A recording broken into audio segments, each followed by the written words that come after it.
हर कामयाबी पर तुम्हारा नाम होगा, तुम्हारे हर कदम पर दुनिया का सलाम होगा। जरा डटकर कर सामना तुम मुश्किलों का मेरे दोस्त, एक दिन वक्त भी तुम्हारा गुलाम होगा। तो फ्रेंड्स, आज के इस वीडियो में मैं आपको जिन शख्सियत से रूबरू कराने जा रहा हूं, जो कि राजस्थान के सीकर को एक शिक्षा नगरी के रूप में पहचान दिलाने में उनका एक बड़ा ही योगदान रहा है। आप समझ गए होंगे हम किन की बात कर रहे हैं। हम बात कर रहे हैं सीकर में स्थित कैरियर लाइन कोचिंग के डायरेक्टर और फाउंडर इंजीनियर श्रवण CLC की। श्रवण जी का जन्म 8 मार्च 1971 को फतेहपुर शेखावाटी के एक छोटे से गांव रोसावा में हुआ। इनकी माताजी का नाम श्रीमती चावली देवी, इनके पिताजी का नाम श्रीमान प्रेम सिंह कड़वासरा है। इनके पिताजी गवर्नमेंट टीचर के पद से सेवानिवृत्त हो चुके हैं। ये बचपन से ही होशियार थे। इस बात का अंदाज़ा आप ऐसे भी लगा सकते हैं कि जब इनकी आयु मात्र 5 साल की थी और ये जब पहली बार स्कूल में गए थे तो इनको किताब पढ़ना व 40 तक पहाड़े अर्थात टेबल्स याद थी। इन्होंने अपनी प्रारंभिक शिक्षा अपने ही गांव रोसाव से प्राप्त की। फिर इनके पिताजी का स्थानांतरण नारी गांव में हो गया तो उन्होंने अपनी पढ़ाई नारी गांव से जारी रखी और बाद में ये पढ़ाई करने फतेहपुर भी गए।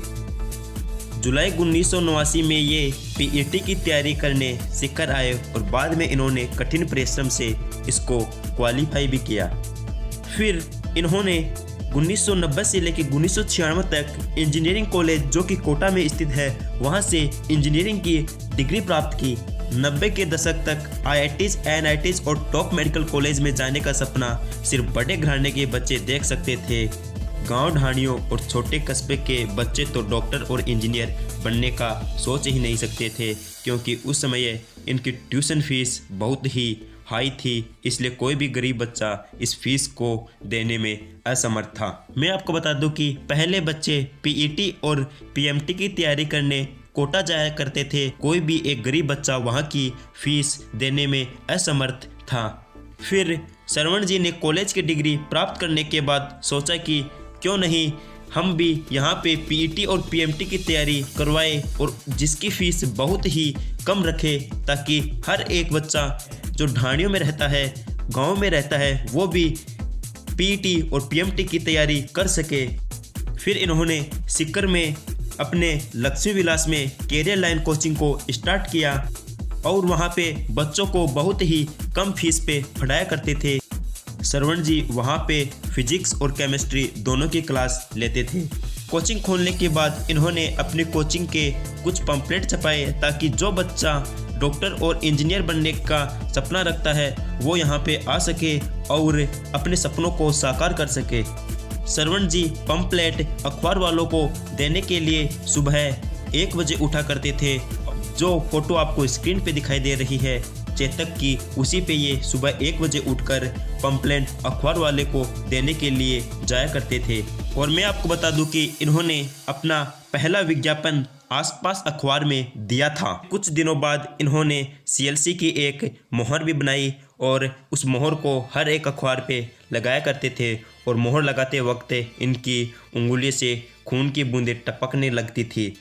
श्रवण जी के उसी कठिन परिश्रम और लगन के कारण CLC आज उत्तरी भारत की सबसे सर्वश्रेष्ठ कोचिंग सेंटर बन चुकी है। और सफल होने के बाद लोगों ने कहा कि नसीब वाला था, किस्मत वाला था, लेकिन किसी को बिन सोए रातों की मेहनत नहीं दिखी और कटी हुई अंगुलियों की खून की बूंदें किसी को नज़र नहीं आई। और CLC भारत की एकमात्र कोचिंग है जहाँ पे न सिर्फ बच्चों को पढ़ाया जाता है बल्कि उनको संस्कार भी दिए जाते हैं। और इन संस्कारों का अंदाज़ा आप इस बात से लगा सकते हैं कि यहाँ पे हर शाम को हनुमान चालीसा का पाठ होता है और दीपावली, होली सभी त्योहारों को बड़े ही धूमधाम से मनाया जाता है। और 31 दिसंबर की रात को यहाँ पे एक हवन का आयोजन भी किया जाता है और मेरे अकॉर्डिंग ऐसा किसी भी भारत की कोचिंग में नहीं होता होगा। इसीलिए यहाँ की टैगलाइन भी है कि CLC जहाँ सपने सच होते हैं संस्कारों के साथ। श्रवण जी हमेशा गरीब बच्चों की सहायता करते रहते हैं। इन्हें अपने स्टूडेंट से बड़ा ही लगाव रहता है। इस बात का अंदाज़ा आप कुछ ऐसे भी लगा सकते हैं कि इन्होंने इस लॉकडाउन में लगातार 7 महीने बच्चों से बातें की है। ये हर रोज़ 6:30 बजे फेसबुक पे लाइव आते हैं और बच्चों से बातें करते हैं। ये जानकर आपको आश्चर्य होगा कि ये बच्चों के लिए रात 12-1 बजे तक जागू रहते हैं। जब तक बच्चे पढ़ाई करते हैं तब तक ये भी जागू रहते हैं। तो ये थी आज तक की इनकी कहानी।